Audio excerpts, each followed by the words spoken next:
اهلا بكم مطبخي مطبخ الواحد ام احمد. ازيكم حبايب قلبي كلهم متابعيني؟ عامل ايه؟ يا رب دايما تكونوا بخير. وحشتوني جدا جدا من الفيديو اللي فات، واهلا بكم في فيديو جديد.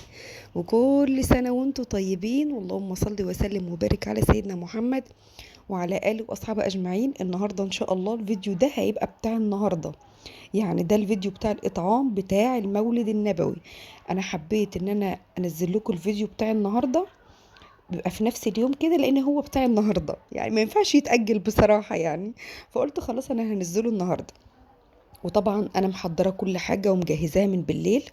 اللحمه انا جايباها من يوم السبت، بقيه الطلبات خرجت جبتها بالليل وجهزت كل حاجه. وصحيت من النوم اول حاجه عملتها، حتى سبت الولاد صاحيين، ما استنيتش بقى لما اصحيهم واعمل فطار وبتاع. قلت لا يا بت، قومي على طول روحي السوق هاتي طلباتك علشان خاطر ايه تبقي فاضيه. وعايزه اقول لكم ان انا من اول الاسبوع، يعني من يوم السبت وانا واخده اليوم ده اجازه، يعني منزله عندي ان اليوم ده اجازه ما حدش يطلب فيه شغل. فالكل طلب شغل امتى؟ الاربع. فانا هتعجن الاربع ان شاء الله. فاللهم صل على النبي، انا كنت رايحه السوق اصلا ما كنتش عايزه طلبات كتير، انا لولا البصل ما كنتش هروح. فانا كنت عايزه بصل عشان خاطر اطبخ بيه واللحمه والكفته والكلام ده. بس رحت بقى اتدبست في ايه، في قفص مانجا. مش اتدبست، هو طبعا سعره كويس وكل حاجه، بس ايه، البياع قاعد يقول لي المانجا تغلى، خدي مانجا والله مش وايه، بصوا اللي هو هتاخديها، انا هتاخديها مفيش كلام. فقلت له بصراحه هي كانت حلوه وكبيره وملحمه، يعني بص طلبي زي ما بيقولوا كانت مغريه وحلوه. قلت له الكيلو بكام؟ قال لي ب60. قلت له هتدهاني في القفص على 40، على 50، قصدي 40 ايه ده كان استحاله. قام قال لي لا 55. قلت له خلاص مش عايزاه. قال لي خلاص خديها على 50. فجبت قفص زي ما انتم شايفين كده. جبت كمان بقى كمثرى وجوافه. طب ما جبتش عنب المره دي لان العنب ما كانش عاجبني في السوق، كان البنات الاصفر وكان رفيع قوي فما عجبنيش. جبت بقى ايه بقى، ام احمد هتخلل يا ولاد. انا عامه كنت بخلل، حتى على فكره انا مخلله معاكم قبل كده قبل رمضان، مخلل مشكل ومش عارفه ايه. بس انا باكل مخللات بهبل بتتعبني لما بيكون موجود في البيت فطار غدا عشاء تلاقيه فيه مخلل. بس السنه دي بما ان الزيتون رخيص، انتوا عارفين كل سنه بيبقى غالي، فانا بصراحه ما يعني اقول ملوش لازمه، هو كده كده غالي وبتاع، وهنقعد ناكل منه وهيتعبنا، يعني ندفع فلوس ونتعب. فبكبر دماغي، بس بما ان لقيته رخيص فجبت 2 كيلو. فمش عارفه انا هعمل دول بس ولا لسه هجيب تاني، لان كل سنه بيبقى غالي قوي. فالسنه مش عارفه هو الزيتون رخيص ليه، يعني ب40 وب50. قبل كده بيبقى ب80 وب100 ويمكن اكتر كمان. فجبت 2 كيلو وجبت برطمان كمان. انا كان عندي برطمانات مخلل والله العظيم زي دي كده، كان عندي يجي 6 ولا 7. امي مره قالت لي يا بنت ما عندكيش برطمان اخلي فيه، رحت بعتلها 3 باين. ولقيت عندي 2 بس كانوا فين بقى؟ كنت حاتفاهم فوق المطبخ فلقيتهم مدهنين ومزيتين، اللي هو اساسا يعني انا هقعد اغسل في ايه؟ قلت والله اللي راح اشتري واحد. انا جايباه ب25 جنيه، ولا يسوى دعيك وغسيل يا اختي ومناحيه ما عادش فينا فرهده والله العظيم. فقلت لا انا هشتري واحد وخلاص. حتى انتوا عارفين الجرادل الكبيره بتاع المخلل ام ودنين دي، عندي منها. يعني كنت بعمل مخللات كتير، كنت بعمل الزيتون ده لازم بس والله في حاجات كتيرة انا كنت بعملها الاول ما بقتش اعملها بعد ما اشتغلت بصراحة يعني. يعني في حاجات كتير كنت لازم تبقى موجودة في البيت ولازم اعملها ما بقتش اعملها. فعشان اللي بيسالوني الشغل الشغل اكيد بيأثر طبعا، يعني مش ابقى كذابه لو قلت لكم ما بيأثرش. والشغل بيخليكي تستسهلي وتشتري حاجات اكتر جاهزه، مع ان انا يعني انتوا شايفين مش بحب الحاجات الجاهزه قد كده. يعني لو واحده غيري بقى كانت بصوا قضتها جاهز كفتات وبرجرات وبتاع، بس انا بقرف من الحاجات دي والله. فبختار ان انا اعملها في البيت. بس حاجات كتير فعلا كنت بعملها. يعني بصوا شوفوا اللي بيقولك المعدله، انا كنت معدله والله العظيم. ما حدش، بص انا عمري مش بحب اشكر في نفسي، بس بجد انا كنت بعمل كل حاجه، واحب كل حاجه تبقى عندي، واحب اتعلم كل حاجه واعرف كل حاجه. وكل يعني بصوا ما فيش حاجه تبقى مش عندي. مخلل زيتون تلاقي، مشكل تلاقي، جزر تلاقي، ليمون تلاقي. انا فاكره وانا والده البت لينا بنتي ده كان عندي جردل المخلل بتاع الليمون، وكنت شحت والله يا ما كنتش باكل مخلل، كنت تعبانه ووالده وبتاع. المهم يا حبيب قلبي فطرت، عملت سندوتش في السريع كده، جبنه ولانشون انا والولاد، وكل واحد شرب له كوبايه نسكافيه. والحاجه بتاعت السوق زي ما هي والله اشتلتها حطيتها على الترابيزه اللي بره، ما عملتش فيها اي حاجه عشان ايه ما ضيعش اليوم. ودخلت على المطبخ على طول اعلق على اللحمه، كده كده اصلا اللحمه تتحط في حاله الضغط الموضوع كله ساعه وهيتلم، وهيبقى يوم سهل وخفيف باذن الله. طلعت طبعا الحله الكبيره، انا ببقى حاطاها في الدولاب لينا من تحت، فقلت لها يا لولو طلعي لي الحله، لينا النهارده قايمه من النوم بقى سخنه. يعني اول ما صحت انا اصلا رايحه السوق لقيتها سخنه، اعطيت لها خفض الحراره قبل ما امشي. ورجعت بقى كان ايه اشتغل فبدات تفوق شويه. بس بقول لها ايه اللي بيوجعك؟ راحت قال لي زوري بيوجعني، يعني زورها بيوجعني. انتوا عارفين بقى اليومين دول حر وايس كريم وبتاع اللوليتا وشغالين بقى حاجات من ده على طول، واللوسي بقى والكلام ده، فاحنا ما شاء الله بصوا شغالين على طول ليل ونهار العيال. فهي زورها وجعها، قلت لها خلي بالك بقى ما تشربيش ميه، ما تشربيش ميه ساقعه، ما تاكليش ايس كريم. ساعه ما سمعت الراجل بتاع الايس كريم معدي مام ما وتميل لي دماغي على جنب كده، قلت لها انا بص لازم كل يوم ما يعدي انا وهي نشتري. سبب بتقول لي يعني انت مش عارفه تعمليه؟ قلت لها والله العظيم انا عندي اصلا بودره ايس كريم. والله كنت شاريها لو تفتكروا فاكرين، كنت يوم شاريه مشتريات، كنت جايبه فراوله ومانجا عندي وهتبوظ اصلا من اول الصيف ما عملتهاش، ولازم الراجل لما يعدي نجيب منه كل يوم. والله العظيم فبقول لصابرين يعني احنا لو ما جبناش من الراجل ده هيبيع يعني هو خارج من بيته عشان يبيع رزقه. يعني هو ده ماشي في الشوارع بيلف عشان والله العظيم الايس كريم بتاعه حلو، وليمون وتوت وكل القطع. فهو رزقه، هو خارج عشان يبيع، عشان خاطر يسترزق. فهو والله العظيم هو عارف ان احنا بناخد منه، يعدي يقف قدام البيت ما يمشيش الا ما احنا ننزل. اوقات ما بيبقاش في فكه، ابقى ملبوخه، ابقى مش عارفه ايه كده، انا ولينا مش باقي العيال، لا عيالي ما يعني عادي، انا ولينا لازم كل يوم ناخد منه. فالنهارده فضل واقف شويه كتير بقى ما حدش نزل، قلت لها ما ينفعش يا لولو ما ينفعش. للاسف طبعا انا مش هجيب بقى وناكل وهي تتفرج عليا، ما ينفعش. فالحمد لله كده حطيت اللحمه على النار. وجبت بصل عشان خاطر ايه انا ما كانش عندي ولا بصله، فقلت اما اجيب، وما كانش عندي طماطم كمان، فقشرت البصل بقى. اللهم صل على النبي عشان الكفته، ورحت هنا بقى على البلكونه. الجو النهارده طبعا انتوا عارفين حر قوي، يعني حتى هم قايلين من التلات للسبت حر، فبجد نار. يعني انا واقفه في المطبخ كل شويه اروح اسكع وشي بشويه ميه، احط دماغي تحت الحنفيه. حر قوي يعني انا واقفه مش طايقه. فقلت اما اروح كده ناحيه البلكونه اقشر التوم بتاعي اصلا انا معلقاه في البلكونه. فرحت اجيب الراس توم، فلقيت في نسمه هوا كده خفيفه، قلت اما اقف اقشر التوم جايز كده ايه نسمه الهوا تخبط فينا ولا حاجه جسمنا يهدى من المطبخ. طبعا البوتاجاز بيبقى والع بخلي الدنيا نار. هنا بقى هعمل كبده، لان هعمل الرز. بصوا اتعمل النهارده دلع الدلع، رز بالكبده، كفته، لحمه، في حلاوه بتاعه المولد النبوي، وفي عصاير. يعني بصوا دلع الدلع النهارده. فنزلت بقى بالكبده كده في زيت سخن، مش هقلبها كتير عشان ما تنزلش ميه. وهنزل بقى بالثوم، مش هحط فيها اي حاجه، الكبده اللي بتتحط على الرز مش بتحط فيها اي حاجه غير الثوم وبس. هتحطي عليها شويه كمون، شويه فلفل اسمر، شويه ملح، ومش اكتر من كده. بلاش الناس اللي بتسوي الكبده او تشوح الكبده وتنزل بالرز وكله في حله واحده. الكبده بتزفر الرز، يعني اما تحطيها بعد التسويه ما بتزفرش، لا ما بتزفرش. انما لما بتتحط في الرز وهو بيستوي بتزفره، بتزفر الرز كله، ما بتبقاش حلوه. فالكبده بتتسوى لوحدها والرز لوحده، وبعد كده بتقلب على بعضها. تمام. فانا حطيت بقى البهارات بتاعتي، وكان عندي كمان بهارات كبده انا افتكرتها في الاخر كده الوقت هطلعها. ونزلت بقى باللحمه المفرومه، دي كان 3 كيلو لحمه مفرومه، واللحمه كانت 5 كيلو. نزلت باتنين باكت من البيكنج باودر عشان خاطر يخلي اللحمه ما تكشش. نسبه الدهون في اللحمه ما تكونش عاليه، سيبك ما بقى اللي يقعد يقول لك 25% دهون، انا ما بحبش دهون كتير في اللحم في الكفته. انا طريقتي كده، انا ما بحبش دهون كتير. خصوصا بصوا لان احنا مش هنشوي على الفحم. لو انت هتشوي على الفحم حط نسبه دهون 25%. احنا مش بنشوي على الفحم، احنا هنعمل يا اما في صينيه، يا اما هنعملها بطريقه التسويه اللي انا بعملها. تمام. هتحطيها في صينيه، هتروح الدهون كلها نازله، هتروح كشه، يبقى الصبع قد كده، قد كده، هتلاقيه خس النص. فهمتوني؟ فانا لا بحب احطها احط دهون كتير ولا حاجه، يعني لما بعجبها ما بيبقاش فيها دهون كتير، يعني عادي اللي هو العادي، مش بزودها دهون واقول له حط دهون، لا العادي بتاع اللحم. بحط اتنين من البيكنج باودر، كل نص كيلو لحمه عليه بصلايه وسط. تمام. يعني انا حطيت 6 بصلات وسط، وحطيت حزمة من الكزبرة بس من غير العروق، يعني الورق بس، اخدت الورق بس. فرمته كله مع بعضه كده مع كام فص توم، ونزلت بقى بهارات لحمة وبهارات كفتة وكمون وكمون وملح، تمام. وهعجن بقى كل ده مع بعضه.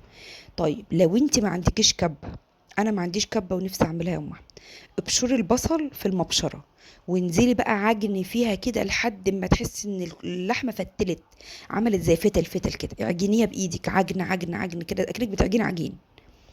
وتكون اللحمة ساقعة، يعني تكون طالعة من التلاجة ساقعة عشان تسهل عليك الوضع. عندك كبة، هتفرمي البصل في الكبة وهتحطيها في الكبة تتسمغ. اما تفتل معناها ان هي اتسمغت، بتبقى اللحمة بقى ايه بقى، ماسكة نفسها، قوامها حلو، طعمها حلو. يعني اهم حاجة الخطوة دي في الكفتة، اهم حاجة. طيب الكفتة دي اقدر ان انا اسويها ازاي؟ على فكرة تقدري ان انت تصبعيها وتسويها زي ما انا هقول لك كده التسويه بتاعتها، وتحطيها في علب في الفريزر جاهزه. يعني مثلا هاتي 2 كيلو لحمه واعمليهم مره واحده وحطيهم في علب.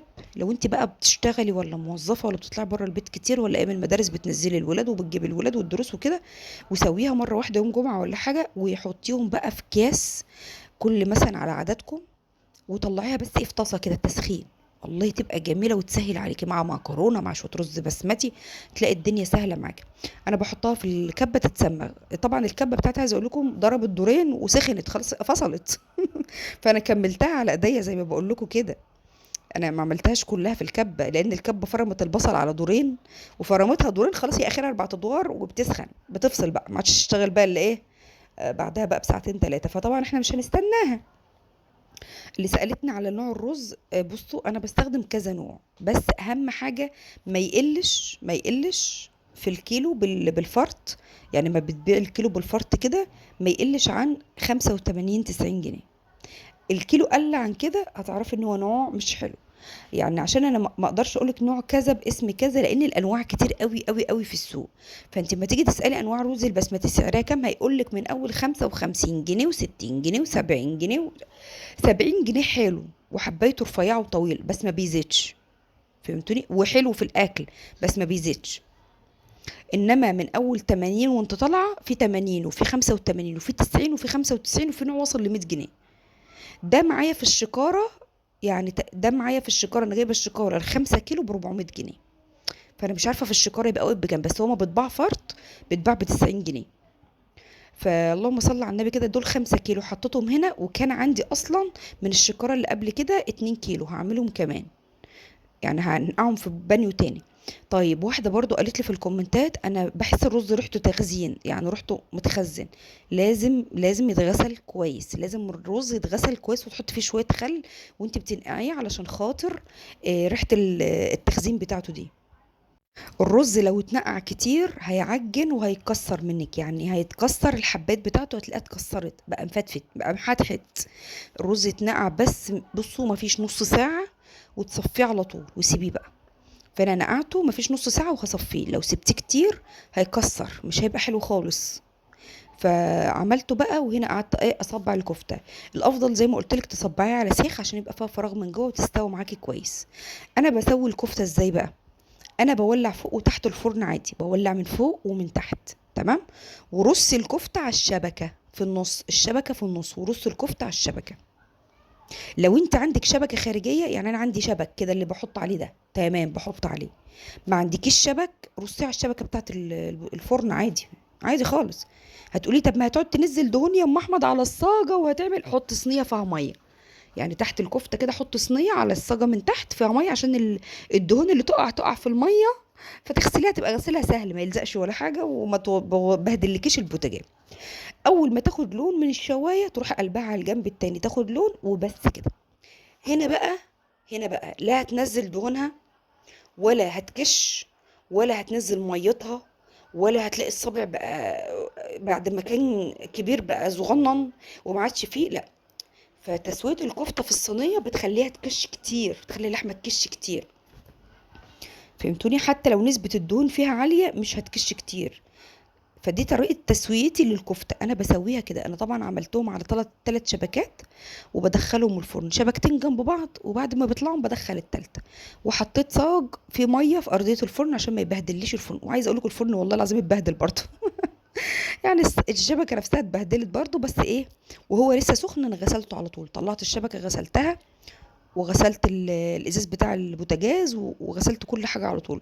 بصوا انا ما كنتش بسيب ورايا، يعني اي معلقه بغسل، الكب على طول اغسل، مش عارفه ايه على طول، حتى بانيو نقعتي في الرز اغسل. ما كنتش بسيب ورايا اي فتفوته، لان عارفه لو انا كومت المواعين بصوا انا هتبهدل. فكنت بغسل ورايا على طول. اللحمه طبعا استوت، الكفته كانت في الفرن، الطحينه اتعملت واتعبت. انا ولادي بقى كانوا فين بقى؟ ابني راح السايبر محمود، وطلع من السايبر راح الدرس. احمد كان النهارده في الفرن في الشغل، وجي نام بعد الفطار ما عدتش شفته. فانا مزنوقه في المطبخ النهارده لوحدي. بقيت اقول ده النهارده بقى النهارده بقى المولد النبوي بقى، وزمان صابرين عارفه ان هعمل اطعام وبتاع وهتنزل، لقيتها لا نزلت ولا عبرتني في الجزمه. واتزنقت النهارده زنقه الكلاب. مفيش حد لا يناولني ولا يعمل، ما كانش في الا لينا ومنا قاعدين معايا يا دوب هم، بس يعني ايه على قد يناولوني حاجه وخلاص، وقاعدين يلكوا معايا وخلاص. انا عملت 3 حلات من الرز، الحلتين دول وحله الضغط اما فضيتها من اللحمه عملت فيها. والكفته طبعا زي ما انتم شايفين اهي، دول 3 كيلو لحمه. الكيلو اللحمه بيعمل 20 صباع. تمام. ممكن يقلوا شويه، يعني ممكن ايه، ممكن تكبري الصابع مثلا، يعني ما اصل برضه ايدنا مش ميزان. ممكن تلاقي طلعت 18، 19 حسب بقى، ممكن تتخني صابع ترفعي صابع كده. يعني هي مش قاعدة ان لازم مش عارفة يطلعوا كام، لا عادي. يعني انا اوقات بيطلعوا معايا 18، اوقات بقى يطلعوا معايا 19، اوقات يطلعوا معايا 20. فحسب ما انا بظبط ايدي ايه في التصبيعة بتاعة الكفتة. بس انا عامة يعني ايدي مش ميزان، يعني انا كل حاجة معايا جاية كده ايه بالبركة كده. اللهم صل على النبي. افتتحنا اول حله، طبعا انا قسمت الكبده على الحلل، حطيتها على الوش كده بس وهو بتردد. هنا قلبتها بقى وبدات ان انا اعبي. طبعا احمد بقى اتشنكت عليه، قلت له احنا هنعبي الوجبات امتى؟ قوم بقى يلا حرام عليك، انت هتنام طول النهار، مين اللي هيقفل ورايا؟ راح قايم بقى منطور من صوتي، قام بقى يقفل ورايا ايه الوجبات. قال لي انت عايز انا اعمل ايه؟ قلت له بس قفل ورايا الوجبات، قفل ورايا الوجبات اما اخوك يجي وتوزعهم. عايزه اقول لكم ان انا اللي اتدبست في توزيعهم برضه، لان احمد كان وراه اصلا درس، فهو يا دوب قفل معايا الوجبات وراح درسه، وانا اللي وزعت الوجبات انا ولينا ومنا. فالنهارده بجد يعني الواحد حاسس ان هو طول النهار بيجري من هنا لهنا. الحمد لله. بس والله زي ما انا مبسوطه ان اليوم عدى على خير. الحاجه كانت حلوه قوي قوي، اللي هو مفيش فيها غلطه بجد. الرز، اللحمه كانت دايبه دوب، اللحمه كانت جميله وكانت دايبه دوب. تسويتها كانت حلوه. الكفته برضو كانت عجباني. يعني بالظبط تسويتها بالظبط، لا هي متلدوعه ولا مش عارفه ايه ولا ناشفه ولا كلام لو انت سبتيها في الفرن كتير زياده عن اللزوم هتنشف منك ومش هتبقى حلوه. ولو شعللت عليها النار او قربتيها للشوايه هتتلدوع منك برضو وهتنشف مش هتبقى حلوه. فانت خلي الشوايه في النص، وسخني الفرن قوي ودخليها، مش هتاخد معاكي 10 دقايق على كل جنب. 10 دقايق كده وعشر دقايق كده وهتلاقيها استوت، وبقت زي ما انتم شايفين كده القلب بتاعها جوسي وحلو قوي، واخده لون جميل قوي من بره، ومش ناشفه ولا حاجه، بتبقى جميله. بدات بقى ايه، اعبي بقى الوجبات كده زي ما انتم شايفين. والحله ايه بدات تفضى الحمد لله. بتاعة الرز شايفين بدأت كده ايه، تلاقوا الحلة اللي تفضى اخش على بعد. عايزه اقول لكم الحلة اللي كانت بتفضى كنت بنقعها في المية على طول، اللي هو مفيش بصوا على طول، عشان على ما انا اخلص تكون هي لحقت ايه تفك من مثلا حاجة لازقة فيها ولا كده. اكيد يعني بيبقى لازق رز في ال يعني تحت. يعني بصوا الواحد لما بيكون بيعمل كميات ما بيبقاش ظابط الدنيا قوي، زي مثلا انت بتعملي شويه صغيرين وتهدي النار قوي وتحط الشياطه وكده. لما باجي اعمل رز بسمتي اهدي النار واحط له الشياطه تلاقي وشه زي ظهره. انما طبعا انا ما عنديش الا شياطه واحده ومولعه اكتر من عين وملبوخه في كذا حاجه، فطبيعي بقى غصب عننا بقى شويه رز يلزقوا تحت ولا حاجه. شايفين اللي هي بتبقى طبقه كده لازقه تحت. على طول حطيتها تحت الميه، ودخلت على تاني حله هقلب الكبده فيها، وهبدا على طول اعبي في في الوجبات ايوه اللهم صل على النبي. النهارده بقى عملنا كام وجبه؟ عملنا 50 وجبه. تمام. كنت جايبة عصير وجايبة كمان حلاوة هتشوفوهم دلوقتي، وعملت 50 وجبة النهاردة. أول مرة أعمل العدد ده. أنا أقصى حاجة عملتها كانت 40، وكنت حاسة إن أنا عاملة معجزة. فالنهاردة عملت 50 وجبة. اخدوا معايا تقريبا 6 كيلو ونص رز. يعني من 6 كيلو ونص ل7، انا مش عارفه الرز اللي كان في الشكاره بصراحه كان قد ايه، كيلو ونص او 2 كيلو.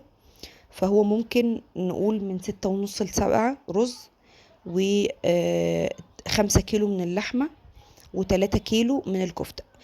اللحمه طبعا انتوا عارفين متقطعه، بتبقى حته كبيره حته صغيره كده، فالحته اللي كنت الاقيها صغيره كنت حاطه عليها حته كمان، فما عملوش الوجبات كلهم.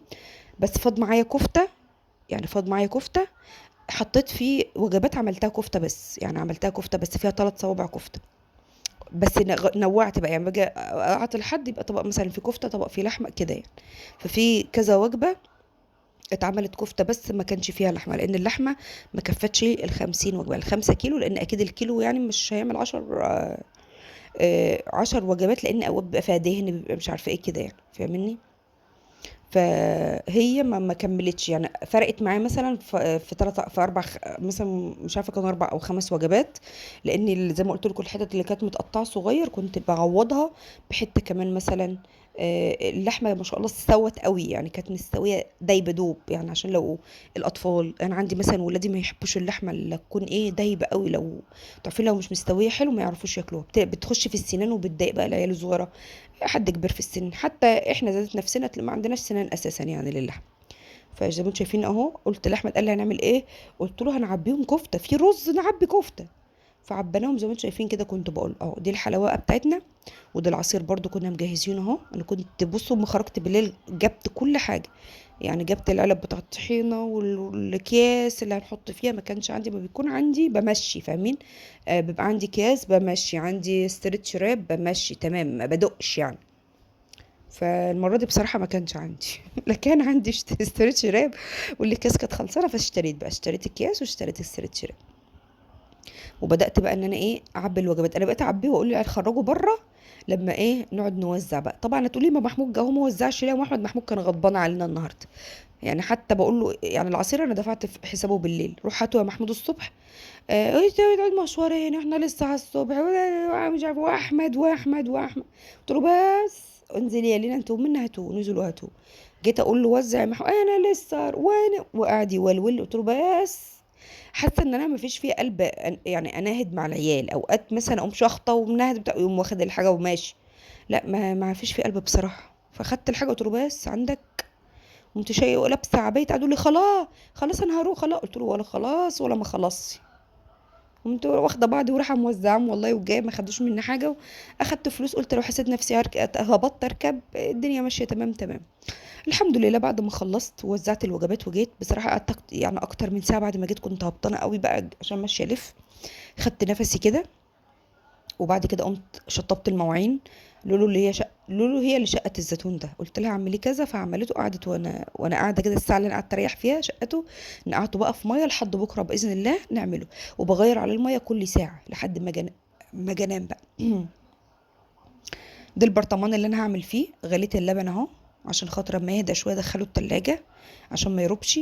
والصلصه دي انا بريئه منها، احمد ابني اللي عاملها. ده الطماطم اللي انا كنت جايباها، انا كنت جايبه 5 كيلو طماطم، اشتلت منهم كيلو للسلطه، والباقي احمد اللي عمله، يا دوب انا غسلتها وشقتها له، كنت بغسل مواعين، هو فرم البصله وحرقها وعمل الطماطم من غير ما يعصرها، يعني اللي هو انا عايزه اشتري الحله ده شطح من الشباك دلوقتي.